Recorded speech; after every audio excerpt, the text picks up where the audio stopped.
Welcome back to the Speaking and Communicating podcast. I am your host, Roberta Ndlela. If you are looking to improve your communication skills, both professionally and personally, this is the podcast you should be tuning into. Communication and soft skills are crucial for your career growth and leadership development. And by the end of this episode, please log on to Apple and Spotify and leave us a rating and a review. Now let's get communicating with Scott Murray, hailing all the way from Texas. He has 20 plus years in content marketing, specializing in consumer focused messaging, content, and differentiation. And he helps you improve your marketing through a focus on, this is the show, communication and consumers. And before I go any further, please help me welcome him to the show. Hi, Scott. Hello, Roberta. How are you? I'm doing fantastic. How are you? I'm doing good. I'm hanging in there, which is better than the alternative, isn't it? Oh, absolutely, for sure. Welcome to the show. Thank you for joining us. Please tell us a little bit about yourself. Oh, well, like you said, I'm in Texas and we're beginning to warm up over here, and I think we are ready for it. I've lived here my whole life, and I have had the opportunity to evolve content and communication strategies for the last 20 years in a lot of different media. And what's kind of interesting about that is I would say some of the humanization aspects actually started when I got this random opportunity to work in radio. And it involved the nonprofit sector, and it involved fundraising, and specifically fundraising that was struggling to get people to donate money. And went in there and turned that around. And then after 3.5 years of doing that, I got into for-profit marketing and did that for the last 12 years. But I soon noticed that some of those strategies that I was using that nonprofits have to use when it comes to making that human connection by the words you choose and how you communicate things suddenly started to apply for the for-profit space, because consumers that are out there in the digital space, as you know, are demanding that brands quit talking to them like their wallets and start talking to them like they're people. So that's what Which I they help are. people do. That is amazing. So, are you saying that the turnaround or getting people to donate in the nonprofit organizations was making you choosing words that felt like they were talking to humans? Yeah, I mean, I think what's kind of interesting about it is that both sides, both the for-profit side and the nonprofit side, are having similar challenges. And part of it is what I just call business habituation. So there's that thing in our minds that just tells us this is how we do it. And then for whatever reason, the brain just locks that down. And that's the way people do it for years and years and years, even though on the outside world, things are changing, consumers are changing, attitudes are changing, but it doesn't matter because we get in these kind of one-track minds as marketers or content creators and businesses, and we say things the same way, we do things the same way over and over and over again. New generations come in and do it that way as well because they've heard it and they go, oh yeah, I remember that. That's how you say that when you're fundraising. Meanwhile, the consumers who've been listening to the station from years are like, I hear this all the time. I hear this from stations. They're always begging for money. It wears me down. They don't ever say anything different. And for-profit businesses on the marketing side are having the same issue. There's a lot of strategies still being used today that they used in good old-fashioned radio and TV advertising back in the 80s and 90s. And they market things constantly like commercials and promotions. And again, not only have consumers heard that for years and years and years, but now on the internet, they have people constantly selling them stuff with that language all the time. And there isn't any way for somebody to really differentiate themselves if you're just trying to sell better than everybody else. You've got to evolve how you're saying it and the words you choose and really start to show people that you're different. You're really trying to connect with them and you're really trying to help them. Mm. And we'll come to the internet marketing one for a second. But let's look at the other side of this.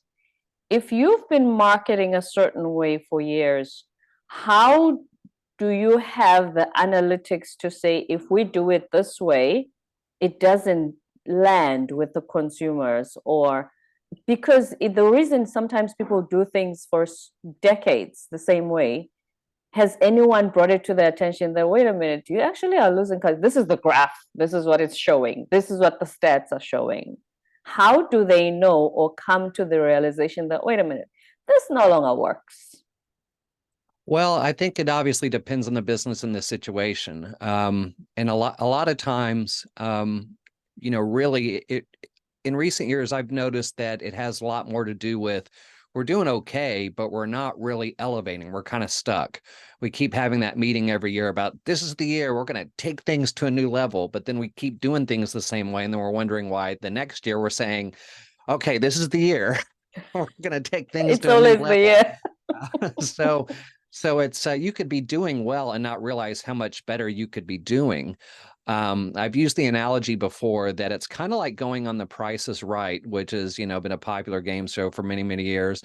So you want to talk about lots of generations that have seen those contestants go on there, and it would be like going there with a chance to win $10,000. And when people win $10,000 and The Price is Right, they act like crazy fools on on the stage, jump up and down, scream and yell, and do all kinds of stuff. But imagine if someone had a chance to win $10,000, but they won $90 and had the same reaction to winning $10,000, you'd be like, wait a minute, what's going on here? And that is really the analogy I use. Yeah, you might be successful enough to maybe be slightly profitable or doing okay, but you're leaving a lot of money on the table by not evolving and at least attempting to go with the times when it comes to exactly what's happening out there, both with consumers and content. You really don't realize just how much better you could be doing by aligning yourself with what's happening out there today. Which then begs the question, how do I know what the consumers are thinking?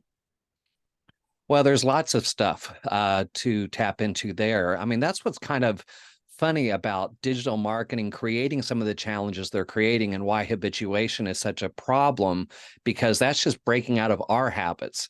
I mean, when you look at digital marketing, when everything changed, we weren't relying on TV and radio all the time. Now the internet had social media and video advertising stuff. We, as marketers, we had a lot of stuff to figure out. And not dating myself too much here, but I was doing stuff before the internet became what it was today.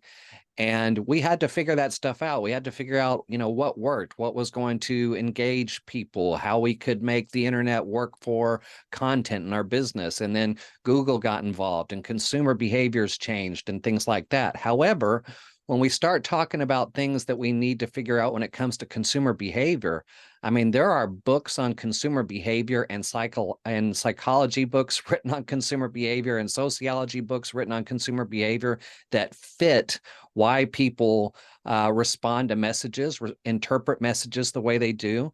And then, of course, there's a lot of really good studies out there today and books out there today on consumer behavior and how they're changing things. In fact, this book behind me was written by Mark Schaefer and a bunch of his friends, including myself. And it's all kinds of marketing topics. And my topic in this book was actually about how consumer behavior is changing our marketing world today, and specifically some of the ways they're doing it. And part of that is changing things that marketers have always thought that consumers are now saying, yeah, great, that doesn't matter to me. Here's what does matter to me. And there's a lot out there that'll show you that. And then, of course, the other aspect is trying to interview your own consumers, your own audience, talking to them. And sometimes it's not just scheduling a call. It might be a customer that you get a chance to talk to after they bought something. Or if you have events, you can ask questions or send out surveys and they'll tell you what they think. And you can develop some content around that too. Now, like I said earlier, we were going to come to the internet marketing section. There's always these templates, everybody sounding the same. If everybody sounds the same, what is then going to differentiate? Because there's even coaching programs that say, oh, Scott, I'm going to sell you the template for the so every ad looks the same, exactly the same. They use the same language. What's going to differentiate you if you're just a template type? Well, I think we're going to talk about that here in a little bit, because I've kind of developed a simple way to kind of think through some things in order to be able to break out of the language used in that template. because that's the other element of marketing that's become kind of one track. Because a lot of templates are also aligned with the idea that, okay, we just drop this in here and we're going to send this to 5,000 people. Right. We're going to drop this in here and send it to 5,000 people. But we also generally know as marketers, we almost have it pretty much accepted that we know we're only going to get about a 1 to 2% response out of 5,000 people. So the question becomes, why aren't we doing more to personalize or make those messages more personal to the people that we know are fans of the brand, know that they care about the content we're sharing with them, and figure out ways to talk to them in a more humanistic way? I mean, how many times have you gotten an email blast? You can tell it went to a bunch of people, not just you. And the other thing you can tell is that if you were to read that out loud, you probably sound like a radio advertisement instead of somebody actually talking to you. So that's what that's all about. We got to get away from templates that tell us what to say. There's nothing wrong with templates, I think, that give us a format to make sure we're not putting just text walls in front of people, but there are things that we have to kind of tweak a little bit to fit the people that we want to talk to. Absolutely. And I believe you have developed something called a stamp program that is going to address just that. Would you like to walk us through it? Sure. And Stamp, the reason why I went with Stamp is because I feel like, when it comes to certain things about humanization, there's going to be things that obviously overlap. Is going to apply to everybody. But when it comes to the way your brand speaks, the way your brand humanizes things, there's an element of your style that is really about putting your stamp on it. So, but really what I wanted to do with the letters is we hear about, I mean, I'm sure members of your audience have heard people say, you got to humanize, you got to personalize, you got to do this stuff. And Make people feel like they can connect on a human level with your exactly, message. Yes. But exactly. how? But how? Exactly. And that's usually the question. And I get it. Sometimes it's challenging because you also have to know a little more about the business. But I've worked really hard to try to help come up with a way where people can maybe just ask themselves some questions or think about some concepts, almost like a checklist. And this is a checklist that can help you either evolve existing content and make it more human, or it can help you, create a checklist that will help you kind of create content right from the starting point by addressing these things. Right. So in Stamp, the first thing we have self-awareness. Now think about that. I know here you are doing a great show on communication, and even person-to-person communication and leadership communication, there's that important thing of self-awareness. And that's being self-aware of what we're saying, how we're saying it, and understanding why and what we look to achieve when we're speaking. That's the same thing we need to do with our content now. We need to be able to say, okay, why am I going to blast this out to 5,000 people? And if the answer is because I just don't want to write anything else for the rest of the day, and I just, 2% is good for me, well, then there you go. But if it's something where it's like, I'm self-aware to know that I'm just trying to do this for me, well, then it's a self-defeating prophecy. And really what you need is the ability to be able to step back and go, okay, I'm really only thinking about me here. I'm really only thinking about the sell here. I'm really only thinking about, hitting this number in my marketing spreadsheet instead of what the consumer wants from me, which is proof that I'm genuinely here to help them. I'm not here to spam their inbox or spam their messages or spam anything else. I'm here to actually help them. And I know that I need to speak to them in a way that is going to break those barriers that consumers have about people's intent when they get that stuff in their inbox or they see that content online. The T in the in Stamp is two-way communication. And that's critical to what we were just talking about a second ago, because back in the days of 80s and 90s TV and radio, all we had to do was get the TV and radio commercials to do the talking for us. And there was no way the consumer could say anything back because it was captive audience. It was people sitting in front of their TVs or sitting in front of their radios. So what's happened is people that were in that industry have gone to social media and says, oh, well, that's what we'll do. We'll just do what we did in TV and radio on social media. And then they suddenly realized that wasn't going to work because now the consumer can say something back, or they can ignore it, or they can block it, or they can just keep scrolling. And So there's so much of it too, competing with your message. that's right. Mm. Yeah. So that at least is a way to be aware that you need to create things that are going to generate responses, create conversations, especially in social media. Andy Crestodina and his company, Orbit Media, did a great study with Question Pro not long ago, where they asked brands, why do people follow you on social media? And the brand said, well, to subscribe to our content because our content's so good. And then they went to the consumer and they said, why do you follow brands on social media? Guess what? They didn't say because we're subscribing to that great content. They said we do it to keep in touch, we do it to have conversations, and we do it to form connections. So knowing that, that's why your content online has to be kind of a two-way communication. It has to invite the ability for somebody to have a conversation, to make a connection, to keep in touch.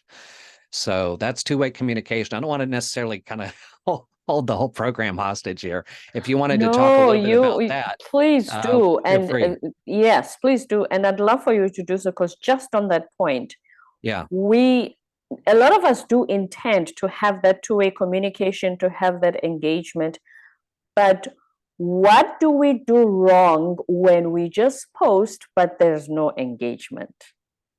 it just means that's not what your audience wants. So you got to test things out a little bit. I mean, that's something that will never change in marketing. We have to experiment. We have to try things.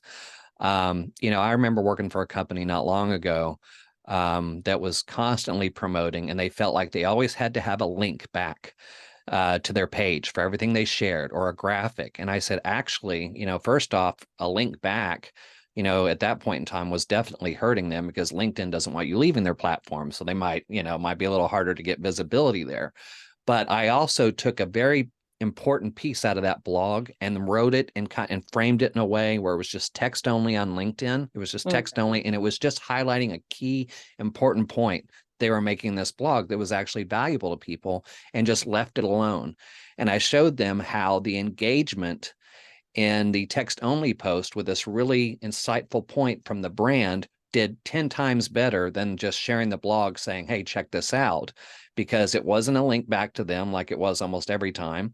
And it wasn't something insightful. It caused engagement. It caused people to react to it because it was interesting. It also allowed that brand to say something, where they were taking a stand in their industry.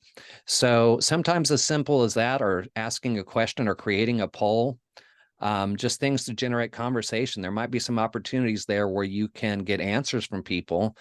If you ask something about their challenges and they respond and they tell you, that might be a good way to even help, create the next piece of content or social post to provide a solution or an insight about something they say is a challenge. Those are very good points, especially with the polls, because they respond and then you can tell what interests them more. That's very good. Right. Let's go to the next one, the A. The A is adaptability. So we were talking just about that. You have to be able to adapt. I mean, it's so funny. I was talking to Robert Rose on my podcast this week, and Robert is with the Content Marketing Institute, and the Content Marketing Institute just partnered with the American Marketing Association to provide the 2024 version of the Professional Certified Marketer course to give you the PCM title. So it's a very credible title from both of those organizations. And so we talked on the podcast about all the elements of modern marketing that Robert teaches in the course for you to get that certification. And we talked about the future and how, there are things that are, you really have to be able to keep up. And he says that content marketing is not a project, it's a process. So that automatically means that you're constantly having to evolve. But the other funny thing about it was they wanted him to add in this last little part in the course about AI and all these trends that are happening now with tech and some more advanced things. He said, nope, not doing it, because as soon as I do it and it goes out, 6 months later, it'll already have changed.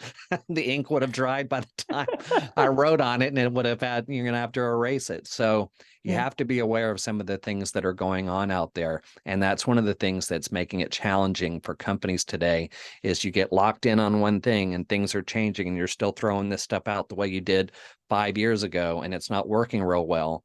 And it's because there are things out there that are happening that you haven't adapted to. That one reminds me of an example. I have a cousin who studied computer science. That you would be at university for 4 years while studying certain programming languages, and somebody who goes on boot camp is learning the latest one for 7 months. Yes. And then by the time you graduate, they are already ahead because they were just keeping up with, because there's a new programming language every day. There's a new software program every day. Yeah, and I think marketing's having some of that some of those challenges as well. It's not uncommon to maybe even get a degree in marketing. And look, I am 110% about education, 110% about going and getting that degree. But you have to also know, you have to be aware of what you're getting out of that degree. And depending on the program, you might be getting a solid foundation. So you come out of college with that foundation. And then now what's good is, like you said, boot camps. I mean, that's a great example about boot camps and how they're a little more ahead of the times. And that's one of the reasons why they're so popular. And there are digital marketing boot camps as well. But there's also, really good thought leaders out there that are sharing stuff all the time on places like LinkedIn. And you can learn a lot from those people. As far as modern marketing is concerned, because they're posting every day. They're not holding on to something that's been part of their curriculum for 6 years. Right. Which means then part of adaptability is the onus being on you to keep up, even if you are in college and university, which you encourage, but to keep up with what's going on outside of what your curriculum is teaching you. It's your responsibility. Yeah. I mean, Mark Schaefer, who was the lead author on this book. He's been doing this for a long time, and he's gotten really good at figuring out stuff that's going to happen before it does in marketing. And he says something that I like to quote all the time, although I usually end up paraphrasing it more than I do getting it exactly right. But it's something to the effect of, today is like the slowest day of change in your life. Because it's going to be fast tomorrow. And we think, oh, I can't keep up. Somebody slow down.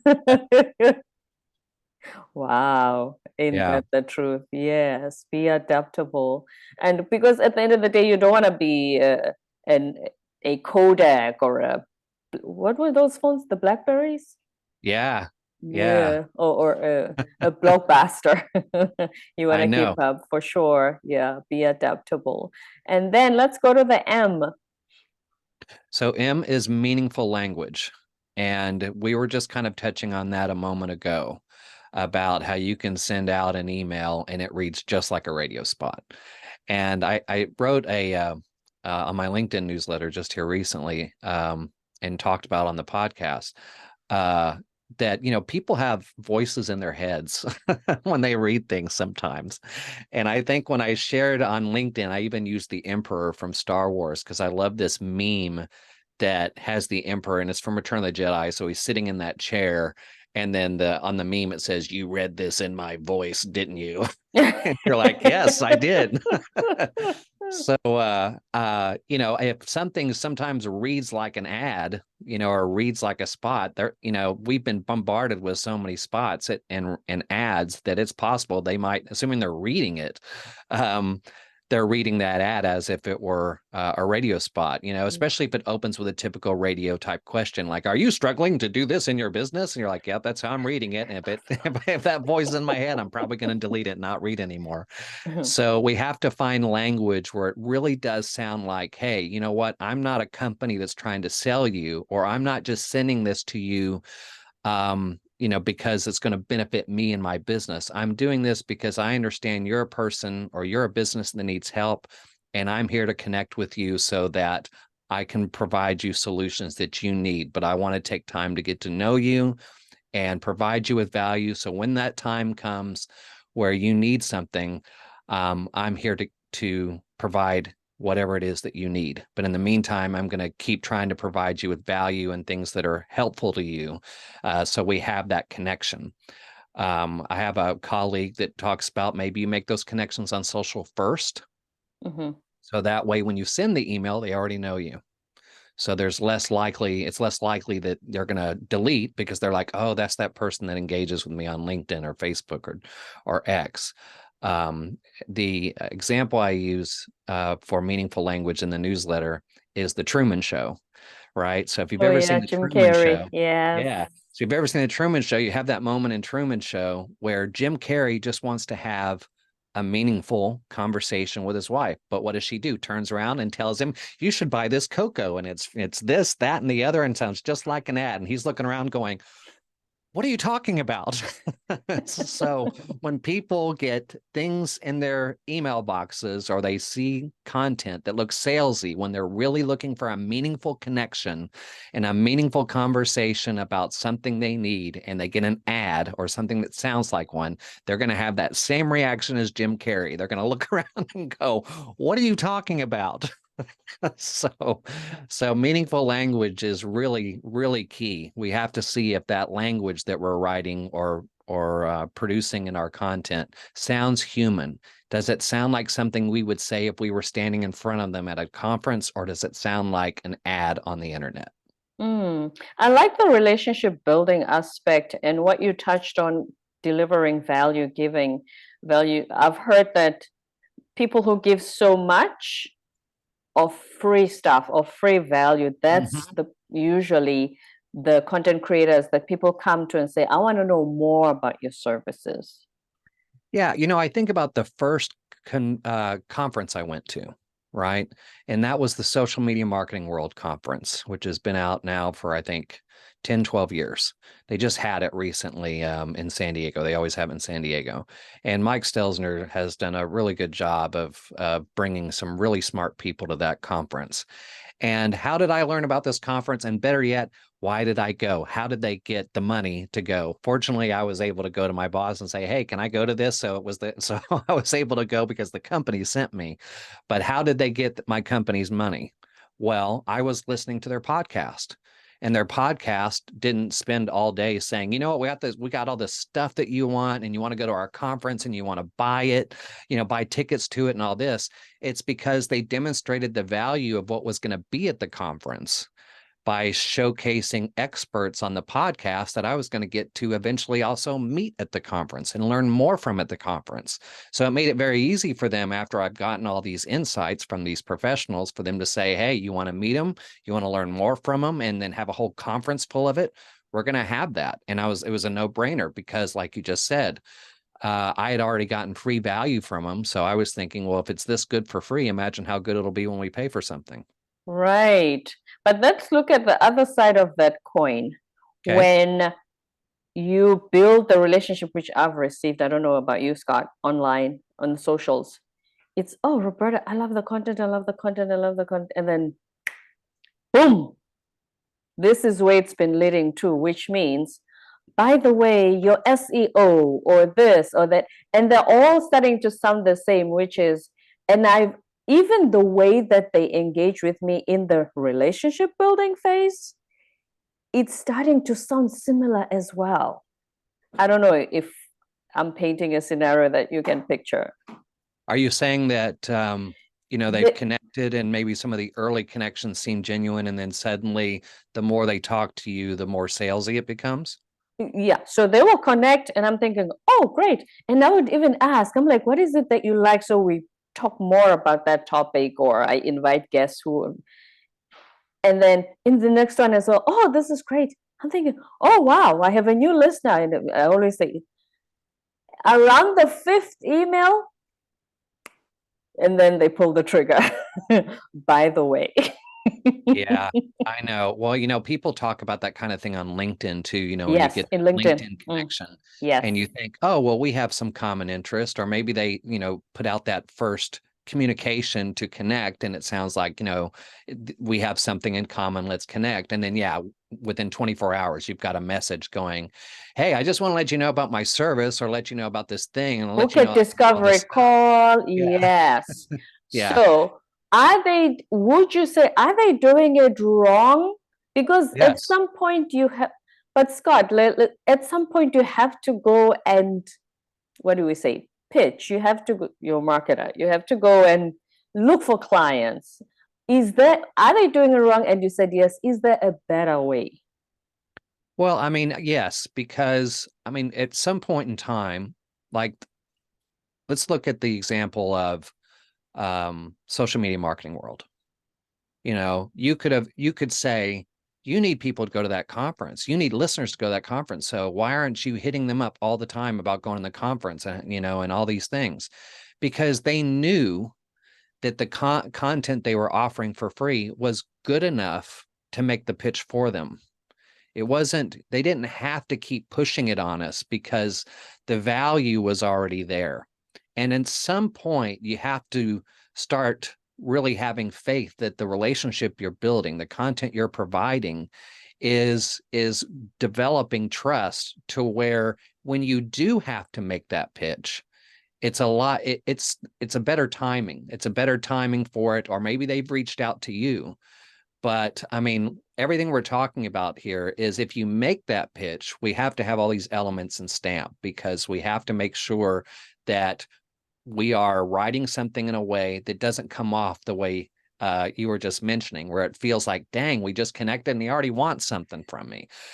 So if we learn that that doesn't work, then maybe we need to rethink about when that pitch takes place, the language we use when that pitch takes place, and then what are we doing in the meantime just to stay in touch, but not feeling like every time that we have to make a pitch, because that's the old school thinking is if we're not keeping our product and our pitches in front of them, we're going to lose them.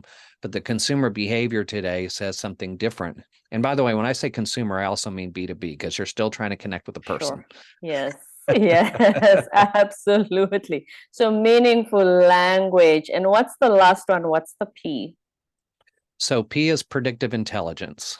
So one of the things I said very early on when I went on my own was marketers really have to stop thinking like marketers, because what ends up happening is and this kind of goes back to the one track mind a little bit. What ends up happening is we get in that marketing mindset. And, the very definition of marketing has the word promotion in it. And I think sell. So what are we doing all the time? We're promoting and selling. And what does that mean? That means we end up creating content at work that if we got home and saw that same content, we wouldn't engage with it in a million years. You'd be channel So, surfing. yeah, you'd be like, well, I'm not looking at that. They're just trying to sell me something. So we have to remember that we're also consumers, and start thinking about things that, would resonate with us, especially if we have some things in common with our target audience.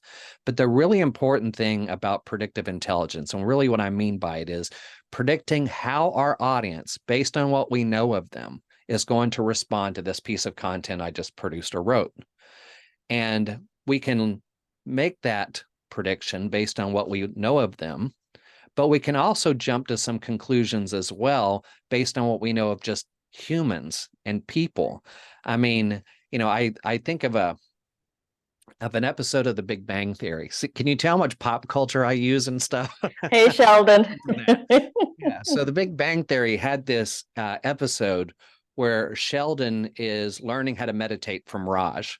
And so they're sitting there and they've got the candles lit, and Sheldon is sitting there, and Raj goes, okay, now close your eyes. And Sheldon says, okay, but don't punch me. Oh. And Raj is like, what are you talking about? He goes, well, when I was growing up, my sister would always tell me to close my eyes and I'd get a surprise and then she would punch me. And he goes, I'm not going to punch you. And he said, well, that's what my sister said. Right. So consumers get punched by things on a regular basis. Clickbait is a punch to the face. Spam is a punch to the face. What you just said, it looked like this guy that reached out to me had great intentions, but then he punched me in the face because all he wanted to do was sell me. Okay. So because that happens to people, their experiences have created walls to protect them from, I'm not going to click on that. That's probably clickbait. I'm not going to do that because they're probably just trying to sell me. They land on a blog and they see that company's linked to themselves in the first paragraph. Okay, well, that's clear why this was written. This is to benefit them and not me. So they already have that cynicism. We all have that cynicism. It's like when we walk on a car lot and that guy says, "Hi, how you doing?" Yeah, he's smiling, but we're thinking he doesn't have my best intentions in mind. You know, it's the same thing. We have to develop language and communications to break those barriers, to tell somebody that we're different. And if we sound like everybody else and look like everybody else that's trying to trick everybody into clicking on something or buying something, we're not going to be able to do it. So we need to be able to look at our content and try to predict, okay, if I'm hearing this on a podcast, if I'm watching this on video, I'm reading this, what if, as a consumer, how would I feel? And do I think I'm doing a good job of lowering some of those cynicism defenses because we're saying it this way instead of this way? And that's a huge part of what we have to do if we're serious about making a connection. It's like holding up a mirror and saying, if this was me, how would I feel about it? So then don't create it for other people. We are in a very do unto others era in marketing. Yes, or as they call in communication, the platinum rule, because the golden rule from the Bible says treat Scott the way I want to be treated, but the platinum rule is treat Scott the way he wants to be treated. Even better. That's right. Yeah. So please give us again the 5 STEMP concepts from what you've discussed today. Sure. The stamp is, remember, even as you learn this and develop this, there's still an element of your stamp, your voice that you're putting on this. These are just guidelines to kind of help you evolve the content or create content to make those human connections. So we have self-awareness, two-way communication, adaptability, meaningful language, and predictive intelligence. So that way we know where we're coming from. We don't lose sight of the audience, and we put ourselves in a much better position to write content that provides contrast and clarity and connection. Because connection at the end of the day is exactly what people are looking for. Any last words for any content creator who's thinking, how do I stand out? Well, first off, thanks for asking the question because that's the key to everything today. But you'd be amazed at just how many people are still doing old, repetitive stuff. That's really what this is about. There's a great communication theory, or it's kind of a theory called coordinated management of meaning. Where they were tying everything together as to, where people will coordinate the meanings of messages and communications. And one of the key elements of coordinated management of meaning is mystery. And I like the use of mystery when it comes to content, communication and content, because that's what we want. That mystery, we see all this repetitive stuff, but what's that one thing that makes us, scroll past old stuff, same stuff? Then you go, whoa, what's that? What's that mean? That's not what I'm used to seeing. I need to learn more about that. There's that mystery. And if you're constantly creating content that everybody else is out there creating, then you're not generating any mystery. There's no reason to stop. And you'll notice that, especially in the small business sector, they're, in like a software as a service or, B2B company, they're all writing blogs about their product the exact same way, using the exact same language. And some of those guys have been in the industry for 6, 7, 8 years. So the internet's already loaded with that language, loaded with that type of content.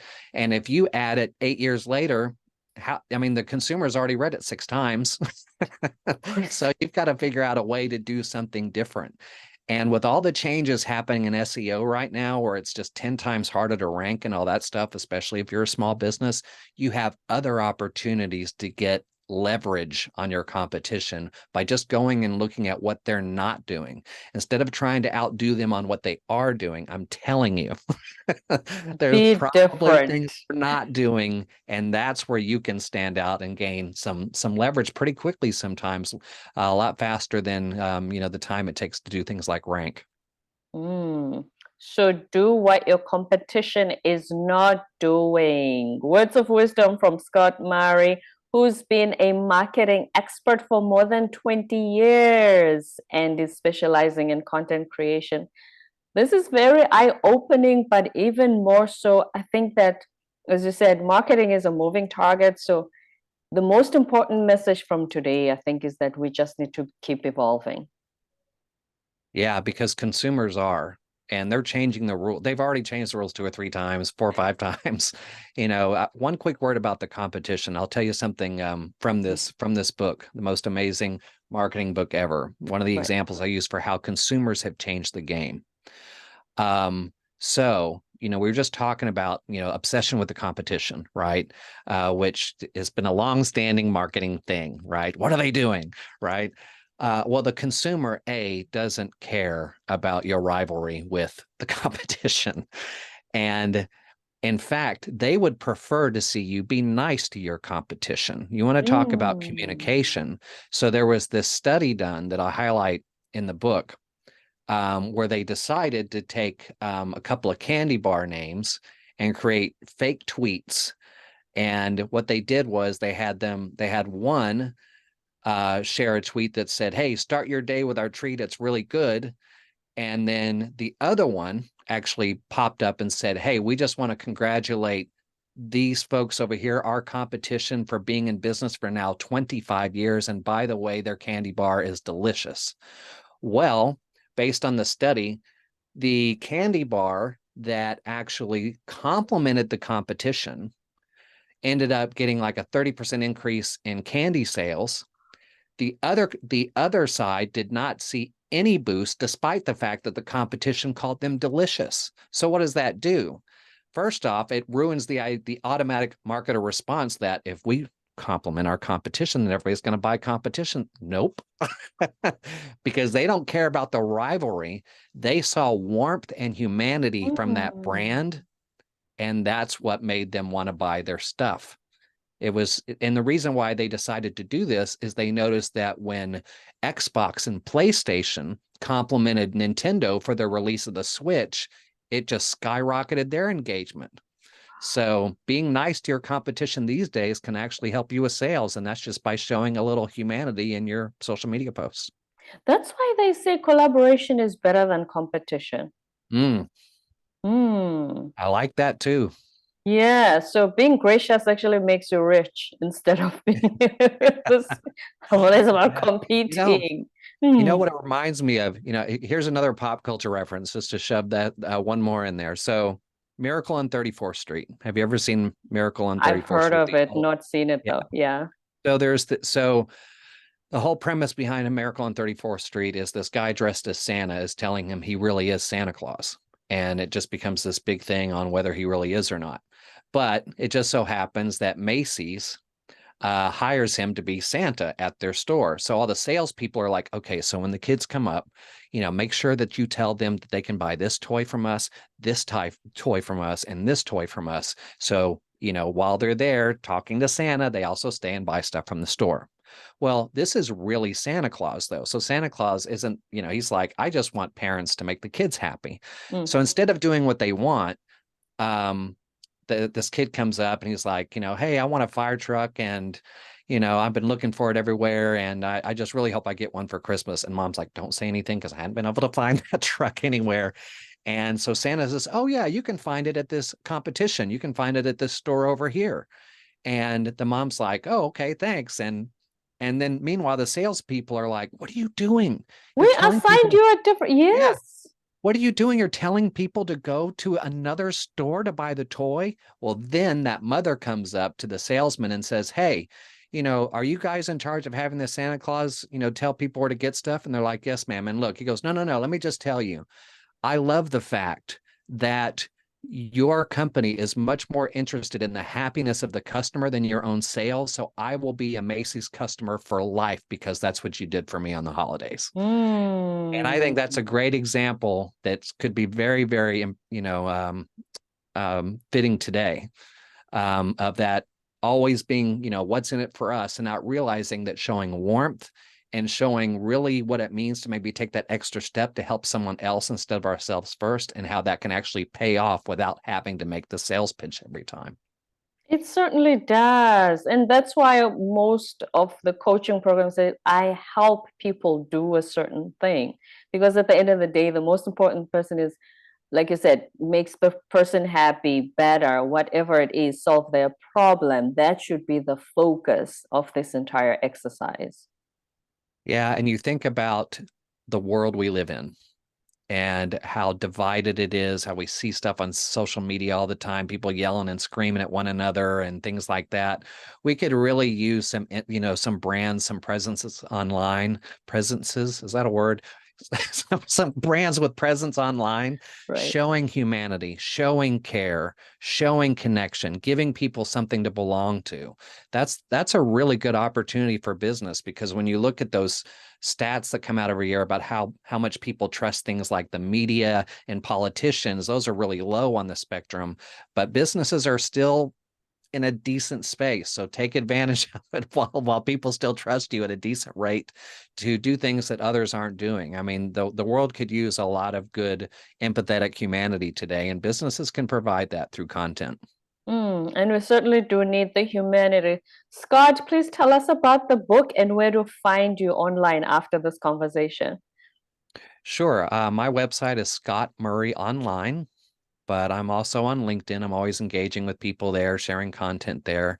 And the book behind me here is the most amazing marketing book ever. And we called it that because it's got over 30 authors in it. So the lead author is Mark Schaefer. The other authors are from all over the world. They all did their own chapter, and each chapter is formatted exactly the same way. So it's an intro with 10 takeaways. So you figure you got 30 authors, all of them sharing 10 takeaways about something in marketing. So that's like 300 300 takeaways from, takeaways in one book. in one book. Wow. Yeah. Mm.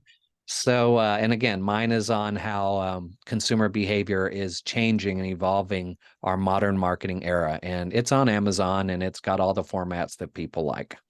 Absolutely. We will put all of that on the show notes, Thank you. scottmurray.com. Thank you so much for being on the show today. You've taught us so much, especially about marketing. I'm glad. It was a pleasure to get to talk to you and your listeners. Thank you so much for having me. My absolute pleasure as well. Don't forget to subscribe, leave a rating and a review on Apple and Spotify, and stay tuned for more episodes to come.